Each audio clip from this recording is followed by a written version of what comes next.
Hello and welcome to the first of a new podcast series, Faith in Action, from the Christian Institute. My name is Angus Saul. I'm joined by our director, Ciarán Kelly. We're going to talk about a few different things today. The new podcast, we are going to walk through a few topical issues, things which are going on in society, things that we think you need to know about and be equipped to talk about. And we also want to give you a bit of a behind the scenes look at some of the things that we do here at the CI, what drives us, what motivates us. And we're also going to try and answer some of your questions as well. Ciarán, when we first did a podcast back in 2018, the first person to appear on it was Colin Hart, who was our founding director. You have now been in your post 2 years on from Colin's death, but I guess people don't really know too much about you at the moment, and so I thought we could just explore who is Ciarán, why should CI supporters be trusting in you to lead the organisation? Sure. Well, thanks for inviting me on for the first of the new podcast format. Well, I came to the Institute. Should we start there? Yeah. I came to the Institute in July of 2014. I had a career in the financial services industry for about 14 years, something like that. I did large-scale change management things, kind of big project management kind of stuff in this country and abroad, and got to the point of feeling the Lord's calling out of that. Didn't know what I was going to go into. So I took redundancy and didn't have a job to go to.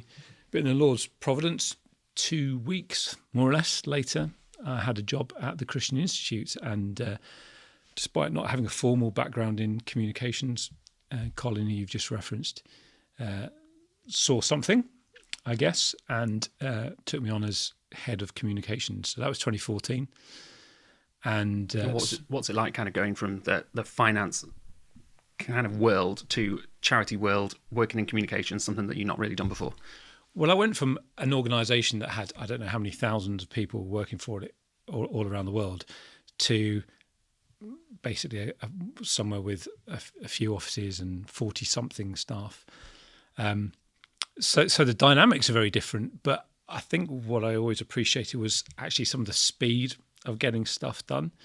So there isn't the kind of the big committees to check things through. You haven't got these large scale overheads really in terms of your time. So there was a kind of very much an energy and a dynamism to what goes on here and still goes on here, which I very, very quickly appreciated.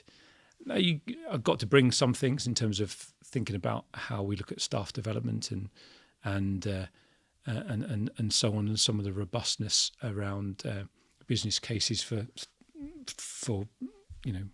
how people want to spend money and that sort of thing. But a lot more of it was just the excitement around the speed with which you can get things done, and also just the significance of what goes on here. You know, that this is a charity that has been going for over 35 years. I've had the privilege of being here for 10 or so years, but 35 years, which has been at the centre of some massive legal cases. There's good laws on the statute book because of the work that's happened here and still happens here. There's bad laws which have never materialised, and that's obviously or often a harder thing to make known to people, telling about something which didn't happen rather than something that did. But it's really exciting, really exciting. I was going to say, do you remember any of the kind of campaigns, things that were going on around the time that you were starting? Well, when I started, I mean, pretty much to the week was when the Ashes case was starting, pretty much to the week. And I followed that through for my early years, my first 4 years of my time here. Ashes was a kind of a day-to-day thing. Obviously, it went through the various levels of the judiciary all the way up to the Supreme Court. So that was significant. At the same time, we had the named person campaign was in its very early stages. The case which stopped state intrusion into family life up in Scotland. So I was straight into into the thick of it, and that was great. That was great for me. Yeah. And obviously one of your biggest challenges came just a couple of years into being head of comms, when you had to take on a very rowdy young member of staff called Angus Saul, and you dealt with that very, very well, and put up with I don't know about that. put up with all the times that I would come into your office saying, "Can we do this? Can we do this? Can we do this?" You're still doing that? Yes, I am still doing that. Yeah. One of the other things I just want to ask you about is, you've been in charge now for a couple of years. Some people might wonder, is the CI going to go in a totally different direction? What is it that you want to do with the CI? Yeah, well, I mean, you're right, it's 2 years, and I mean, there's no doubt it was a shock. I mean, people congratulated me on getting the job, on getting the position. I'm not really sure that congratulations ever felt quite right. I mean, if you think about it, the founding director of the Christian Institute died suddenly of a what looked very much like a heart attack. That was a shock to everybody, not least me. So it was kind of found myself thrust into the role somewhat overnight. I mean, the rest of the staff body was sort of, we were all in shock. We were wondering, well, what happens now? But for you to be the kind of one looking at it, making those decisions, must have been very, very tricky. Yeah, it was. I mean, there's no doubt about it. It was a difficult time. What I most look back on from 2 years ago, though, is the prayers of God's people for me. I mean, I can only describe it as almost a tangible feeling of the fact that there was literally thousands of people praying for me, praying for us, all of us, but praying for me. That was hugely significant. I mean, it was the Lord and the prayers of his people who certainly brought me through that initial time, and it creates a sense of dependence upon him, and which I think is really good. And I hope and pray that I never lose that, and never want to get to the point of thinking that this is about me, or that I can do this on my own, or any of that kind of thing. I think it's really important to remember our dependence upon the Lord and his provision and the prayers of his people. So that was the big thing that I take away from that time, how upheld I felt. I mean, I remember thinking very often, as do you remember in Scripture, when it talks about when Solomon was becoming a king, and he asked the Lord, or the Lord asked him what he would have do for him, and he asked for wisdom so that he might govern this great people.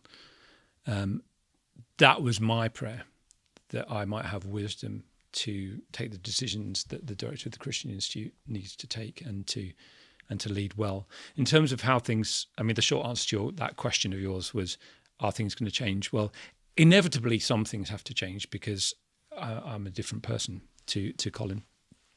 We've got to remember John as well, John Byrne, who died 6 months after Colin, and the founding chairman, and those two men between them had shaped who we are as an institute. But things can't be exactly the same, and nor should they be. But the foundations of the Christian Institute remain the same. Our devotion to upholding Scripture and speaking Christian truth in public life remains.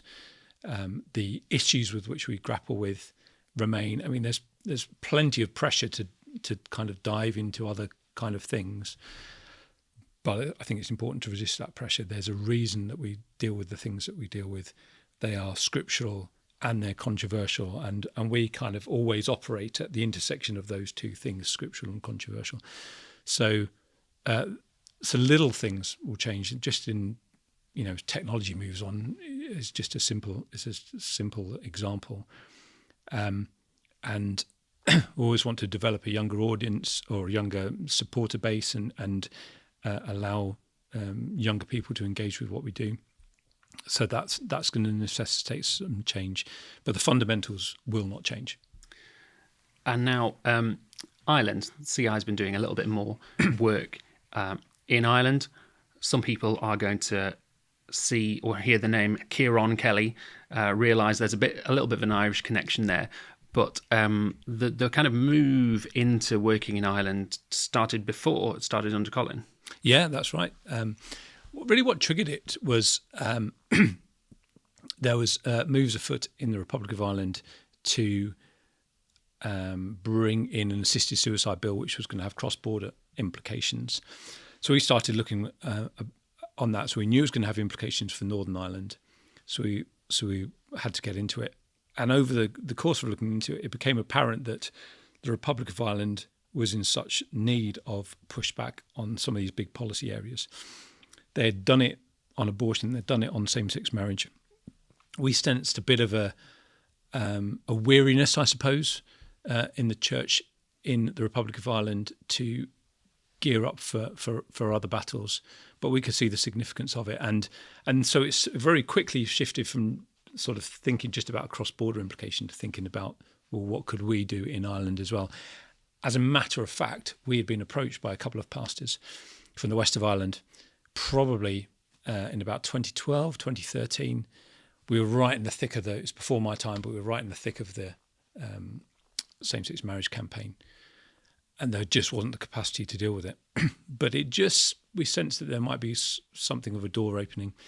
And I went and have some meetings with people and was greeted by nothing but a warm enthusiasm, an eagerness really for us to start working in the Republic of Ireland. So that would have been, I don't know, 2023 probably, maybe 2022. So for a couple of years at it. It's a really exciting announcement to come. Can't make that today, but there is an exciting announcement to come in the not too distant future about the work in the Republic of Ireland. But it's grown quite rapidly.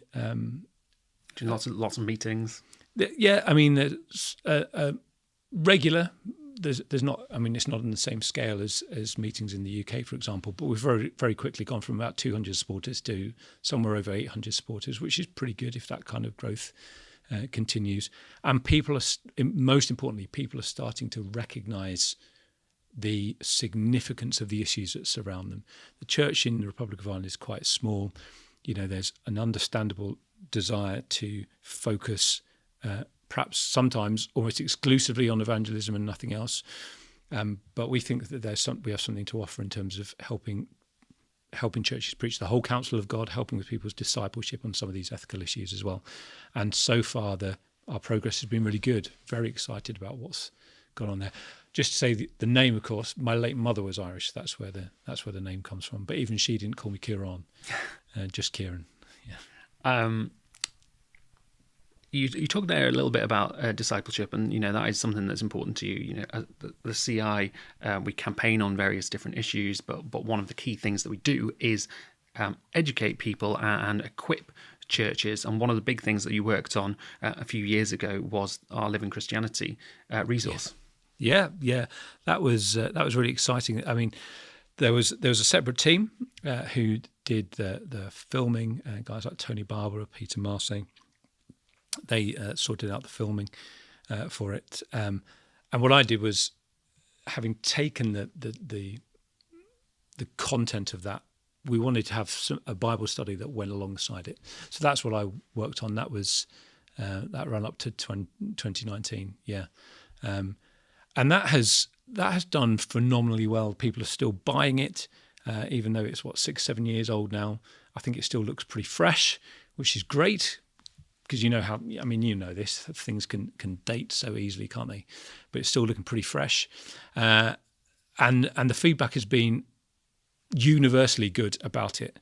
People have talked about how helpful it is. And it's just 5 studies that connects what we do here into people's ongoing discipleship. Because we believe that our discipleship is a full-time role, that we are full-time disciples, that we're not Sunday disciples or midweek meeting disciples. We are full-time disciples. We need to take that disciple. It needs to matter in our workplaces. It needs to matter in how we think about ethical issues that are on the news or in our newspapers. And what's true for adults. So we've started off with the series for it was kind of student upwards, really, 18 upwards. We'd produced a youth version, and that was done just in a completely different format, using animation, and again, I know people are using it; they're finding it helpful. I should say the youth version, absolutely free. Can't say no to that. Free to download, and it's about £15 for a set of materials, which you can get either from the Living Christianity website or from the Good Book Company. Let's move on to just have a look at some of the things which are in the news at the moment, because there's quite a lot. Well, there's quite a lot going on all the time. But I know one of the things that you... Yeah, it's never quiet. No. I know one of the things that you noticed and you were talking about to staff just yesterday was a piece in The Spectator about why Gen Z is troubled by Jesus. So I'll just read out a little portion of it, that many teenagers today find Christianity off-putting because Jesus seems too fond of mansplaining. He appears to have a God complex, while the Almighty is alienating on account of being really violent and aggressive. So these comments are coming from a report, Troubling Jesus, based on a survey of 14 to 17-year-olds. And they also talked about there being an unequal power dynamic being in the scriptures. And in the minds of some young people, Jesus is a troubling figure, arrogant, powerful, religiously motivated, and male. What do you make of all that? Well, it's really troubling, Angus. I find myself really troubled by it. As you said, I only read it. It's only a day or two old, that piece. And to think that there is this, I don't want to say whole generation, because I don't think that will be true of everybody. And there's evidence from elsewhere that there's a rise in young people, particularly young men, taking an interest in Christianity. That it's clarity, its structure in the world, which kind of says, as this sort of says, sort of make up your own world almost and do what you want. That there's a clarity in biblical teaching. There's an attractiveness about Jesus Christ in a world which has tried to denigrate him and as we see from this, and make him out to be something other than he is. My daughter, I have a 16-year-old, falls into that age bracket. So perhaps that's another reason that it particularly troubles me, though I thank God that she's walking with the Lord, and pray that continues. But to have such a radically wrong view of Jesus Christ, have such a radically wrong view of our loving Heavenly Father, to have such a radically wrong view of the Bible is really troubling. And the article kind of goes on to really put this, put the blame for this religious illiteracy in the hands of a previous generation, so the teachers of these people, of these youngsters, who have drunk the Kool-Aid of the likes of Michel Foucault, who absolutely talks in terms of power dynamics and how it is beholden on us to sort of overthrow institutions which exercise power, in inverted commas, really. And the power dynamics connected to race and intersectionality of all kinds, really, yeah. Of all kinds, yeah. Sexual ethics, all of these things get put into this mix, and everything is understood in terms of a power dynamic, and the white heterosexual male comes off worst in all of that, and the saviour of the world has been put into that camp as just another power broker, just another power player, and that's pretty awful. And it also, I have to say, that it criticises. It's the article's words, if I remember it correctly, the liberal wing of the church. So it doesn't kind of brand all evangelical Christians with this, but the liberal wing of the church, having basically tried to mirror society and say, yeah, we can be relative too, and we can water down our beliefs over here, and we can water down this, and we can be, the buzzword is inclusive. And of course the church should be inclusive. Of course, I mean, the New Testament is full of verses which talk about the gospel being for all people, but that's not how they regard inclusion. Inclusion is being talked about separating essentially Christian ideas because there's embarrassment about them, and we're told not to be ashamed of the gospel. And we have good news to hold out, Angus, to young people, and it's important in whatever we can do here to kind of cut through this kind of critical theory noise of the kind of stuff that Foucault was talking about, or this wishy-washy liberal Christianity. Cut through with that with the truth, and to create a freedom for biblical, faithfully biblical churches to proclaim the truth. That's what we want to be about. Yeah, because far from having this kind of God complex, power dynamic, etc. You mentioned stuff yesterday when you were chatting. You said, this is the God who was God, humbled himself, became man, didn't take that lightly. Yes, it's amazing how people can have such a completely wrong view. But this idea of how shielding people from the truth and trying to just be compassionate and gracious, but without having the truth, is something that I know that you've talked about before, and I think it feeds into lots of different areas of society.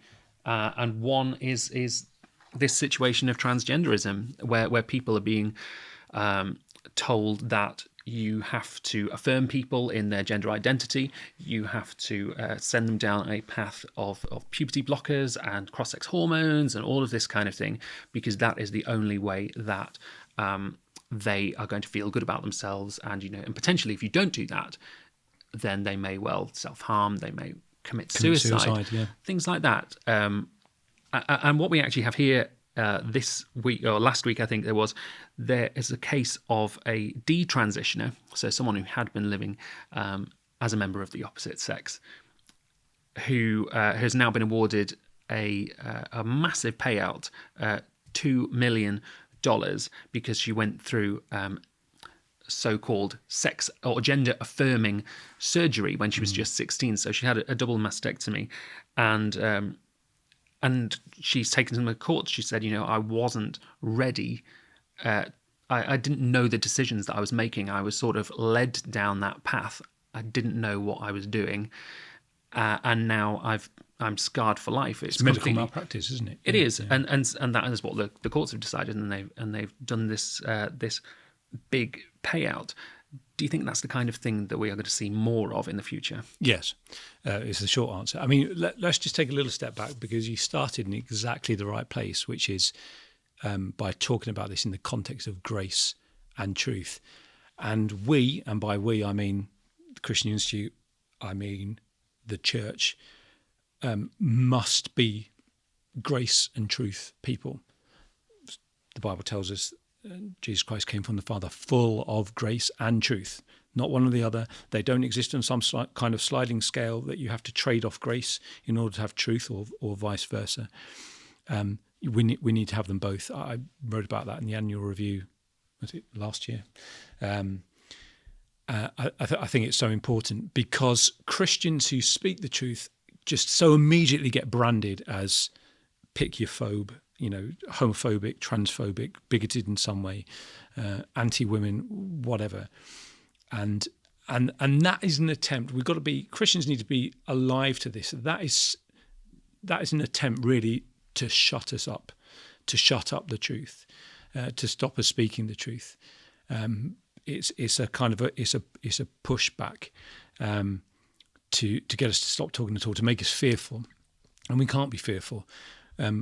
We've got to hold out compassion to anyone who is in this case suffering from gender confusion, and there may be people people listening to this or watching this who are in that situation, and they need to hear that Jesus Christ loves them, that he doesn't want them to remain as they are, that there is hope and life in him. We need to make that clear. But you can do that whilst also speaking the truth that gender ideology is massively damaging, as this lady, Fox Varian, I think her name is, has discovered to her cost.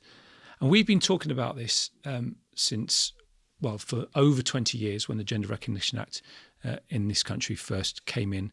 I remember writing an article for the Times back in, I think it was 2017, when hardly anybody was pushing back on gender ideology. So we've been really, really consistent in this. It's so great that so many other groups have come in the last sort of 5 years in particular.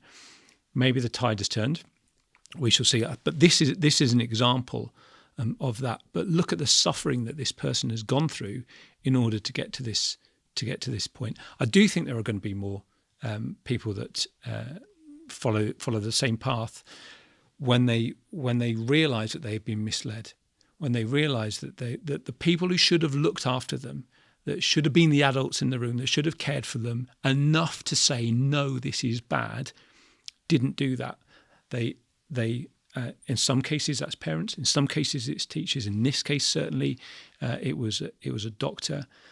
People need to be loved enough to tell them that they're wrong, and that's what this case shows. I think it's interesting that pretty much around the same time, or very quickly after that, the American Society for Plastic Surgeons, they have said that they are no longer going to conduct surgery on, I can't remember the details, they're no longer going to conduct surgery on minors. So that's significant. That's a significant shift. Do you think it's interesting that, they're saying we're no longer recommend these transgender procedures for minors, when actually a lot of the time people have said, oh no, these things aren't happening for minors anyway, they're only happening for adults. It feels like an admission that they were going on for minors. I think we've always known that that's been the case. I mean, maybe people have different understanding of what constitutes a minor. I mean, my understanding is anyone up to the age of 18. There, you have a 16-year-old, so we know that it was going on. In this country, Kira Bell has spoken out really bravely and powerfully about her experience. I think the Cass review was flawed in its conclusions, certainly, because not least it has given cover for experimental puberty blocker trials on children, but it did remove this veneer that affirming children was a good thing. It did kind of do away with that. There's a Supreme Court ruling, although that's not been properly implemented. So there are these signs of what I would call a turn of the tide. It's only the beginning, though. I mean, we shouldn't get too carried away. There's still a lot more to do, but I think it's just sad. I think it's sad, Angus, that it became necessary for a 16-year-old to go through that in order to draw attention. And the $2 million obviously is a big headline. But that girl has gone through such an awful time in order for there to be attention drawn on it, and we need to keep the pressure up. And I know lots of groups are doing that, but the pressure needs to keep up to put an end to this for good. You would hope, in particular, that doctors who may have been involved in this kind of thing before would now be having second thoughts about it and thinking, well, I don't really fancy a medical malpractice lawsuit. Absolutely, and they're insurers as well. I mean, let's bear in mind that doctors have to have medical malpractice insurance.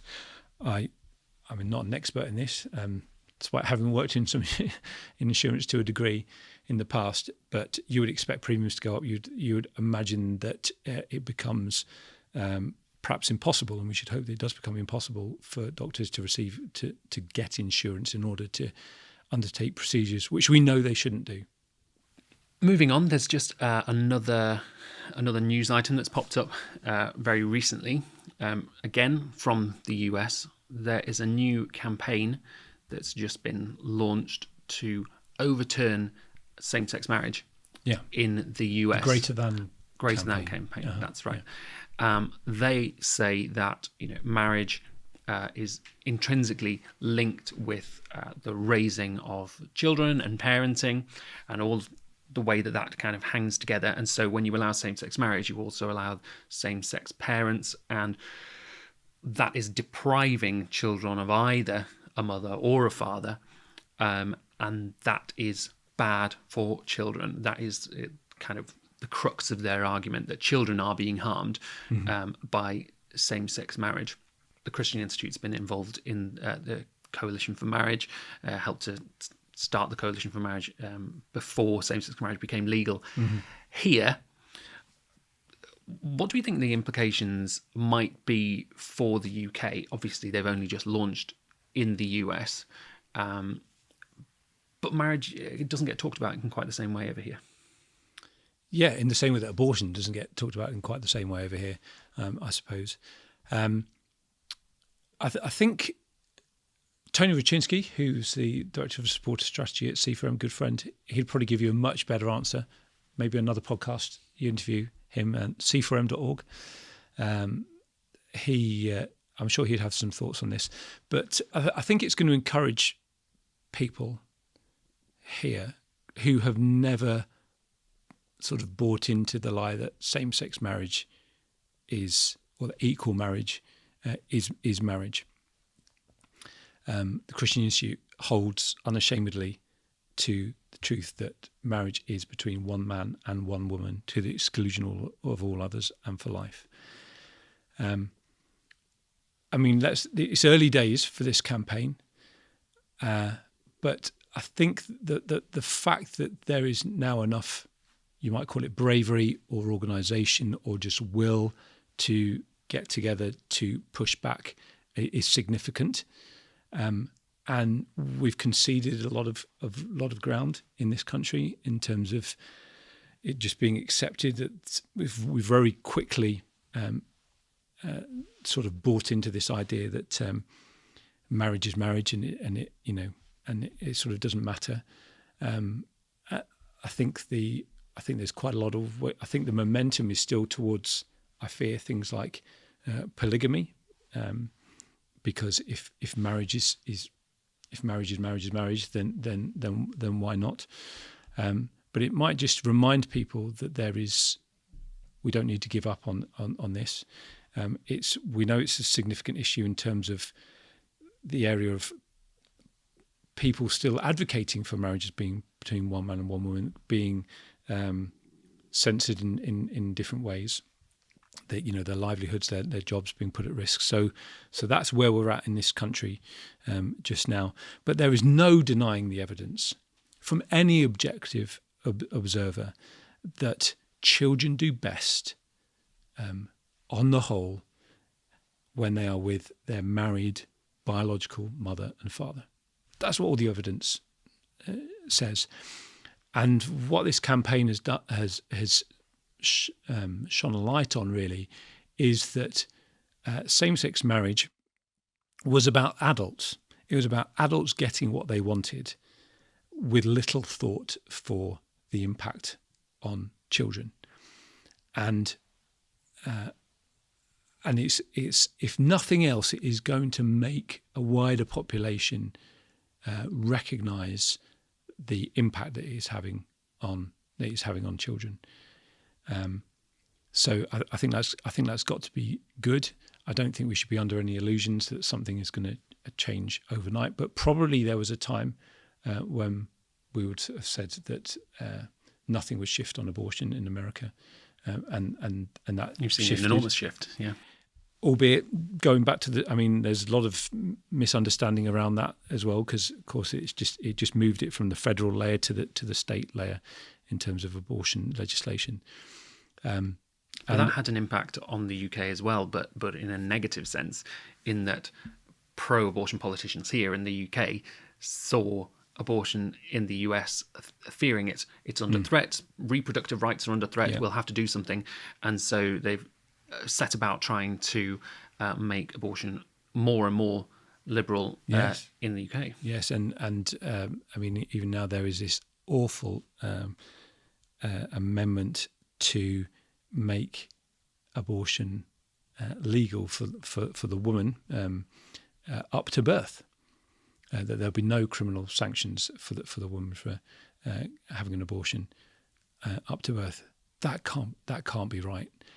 I mean, of course, abortion activists will use every opportunity they can to push their agenda, and that was the case with the overturning of Roe v. Wade, or the pushing back of Roe v. Wade.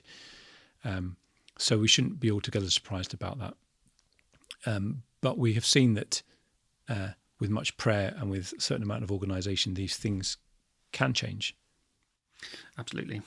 So we've got people who are pushing a same-sex marriage agenda. We've got people pushing a pro-abortion agenda, but we've also got an awful lot of people who push just an anti-Christian, a pro-secular agenda, I suppose. That's a good way of putting it. Yeah. And there was a case quite recently that the CI was involved in, involving a church in Greenwich. Do you want to talk about that? Yeah, it was a church in Greenwich, and it was the Good News for Everyone, which people might still be familiar with as the Gideons, but in the UK they're Good News for Everyone. And these were, they wanted to have stalls at Freshers' fairs. Most people will probably be familiar with what that is.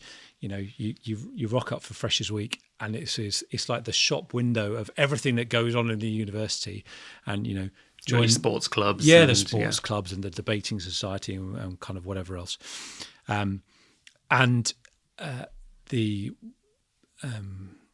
This church, Grace Church Greenwich, who is Andrew Satch is one of the co-pastors. Andrew Latimer is the other co-pastor. They would have a stall there, and I think they would give out coffee, and it was just an opportunity for them to engage with students about Christianity, about the claims of Christ. Good News for Everyone were there as well, and have done this for a number of years. The booking agency that they went through to make these bookings told them that they weren't accepting religious bookings. Basically, it was kind of a flat ban, and they put challenge back on that.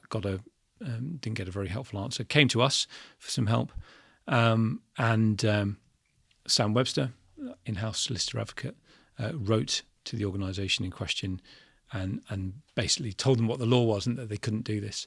Now, this is it's not headline news, not the kind of thing that the BBC are going to run, but one of the significant things about it is there's two things. I think one would be that people are familiar with our big cases, the Ashes case, the named person case, that sort of thing. We've got the judicial review over civil service involvement in pride marches. The big kind of headline grabbing sort of stuff where high courts or supreme courts are involved. But masses of what happens here never reaches that level, and people should be thankful for that you don't have to go to court to stand up for the truth. And in this case, what it took is someone who was aware to this, who didn't roll over, and on our part a letter. But the not rolling over is really important. This should encourage people that one of the things that bothers me is that when Christianity is told that it cannot have a place in the public square, in this example, or preaching on the streets, for example, that there is a tendency to just believe that, to just accept that, rather than in a good way pushing back against it and saying no. Paul exercised his rights as a Roman citizen. Christianity has freedom in this nation. People will get things wrong, either intentionally or unintentionally, But when things are wrong, we need to push back against it. And hopefully this will encourage people. I know Andy Satch was really encouraged by it. Hopefully it will encourage others who, when they get told, no, you can't do that, they'll ask the question, is that actually right? Maybe I should find out a bit more. And of course, we're here to help people in those kind of situations, as we have done over so many years. So kind of a case of, we've got rights, use them or potentially lose them. We've got freedoms. I think it's good for Christians to think of these things in terms of the freedoms we have, rather than kind of exercising our rights. But yes, certainly, as I said, Paul did exercise his rights, and it won't be. It's just that the creeping intolerance that we need to be careful of and push back against. Well, that leads us on quite nicely, actually, to a question time, because question time. Yes, okay. Question time. Fiona Bruce is going to walk in. We're hoping that that people can write in with some questions that we'll be able to answer. Obviously, this is the first program. We haven't got anyone who's written in yet, but we'll sort out some. Well, I sensed you've got some questions for me. I have got some questions. Okay. And the first one is, well, these are things that we've been asked at public meetings, yeah. So it's not like we don't have questions from people. Yeah. And the first one is, do we have any advice or publications for street preachers and other open-air ministries? Yes, we do. Yes. It's we have a publication called The Street. It makes me, the reason my hesitation there is it makes me think that we haven't publicised it well enough, and maybe we need to do more of that. But we have the Street Preachers Charter for England and Wales. Versions for Scotland and Northern Ireland are on their way, all in good time. But the version for England and Wales essentially does what I've just been talking about, that we have these freedoms, we have these rights, and we have these responsibilities. And so if we're going to preach on the streets, it's well to know what those things are. So if a police officer comes and says, you can't do that, do this here, is that really the case? What does the law actually say? So it's quite straightforward. My daughter, I said, was 16. She's been reading it. She understands it. It's not. You don't have to be have a law degree to understand what's in here. It just sets out what's good practice. Real simple things about maybe to do with amplification. Not blocking pavements, common sense things that people perhaps might overlook in their eagerness to preach, but also just what their freedom is. The key point is that they have the freedom to do it, and to do it, with grace and truth, and that's really what it says. The foreword for it was written by Lord Ken MacDonald, former Director of Public Prosecutions. So, it has someone who has some experience of the law, or significant experience in the law, giving it his endorsement. So I'd really commend it to people. Yeah. Mm. And then, with our public campaigning for the CI, we are often calling on our supporters to get in touch with your MP. You can be an influence. That's one of the big things about the CI. We're a group of 50 or so people, and we do the work that we can, but there's only 50 or so of us, whereas actually there's millions of Christians around the UK. We know that we have tens of thousands of supporters. More than 60,000. Yes, more than 60,000. And so we know that they can actually collectively have a much bigger impact than we can have. Yeah. But occasionally, supporters write to their MP and they don't get a response, or they don't get a positive response. And so somebody asked, how do we best continue when you don't seem to be making progress? Yeah, I mean, that's an understandable question. I think the first thing I would say is the scripture, do not grow weary in doing good, comes to mind. We are called to do good, and we may not see the fruit of that, but we're still called to do good. And part of the problem, I think, Angus, is that unfortunately we have so many issues to deal with. I mean, if you just think at this moment in time, and this has been the case for a number of months, the assisted suicide bill at Westminster and in Scotland. The Children's Wellbeing and Schools Bill at Westminster, which is dealing with home education, worship in Christian worship in schools, RSC, that's all in there. So multiple issues there. There is the crime policing bill, which has aspects to do with so abortion is in there, and things to do with kind of pornography. So that's 3 massive pieces of legislation, and haven't even mentioned the conversion therapy ban, which is is still out there.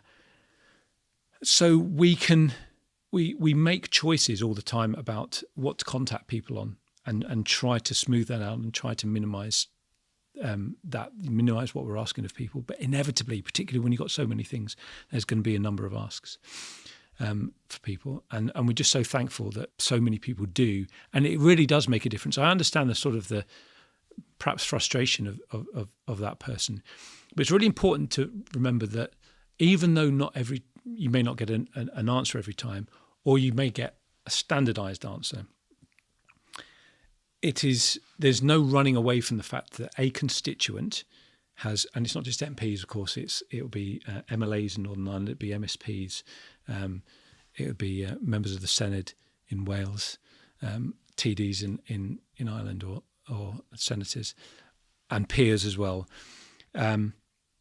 that they will take notice of it.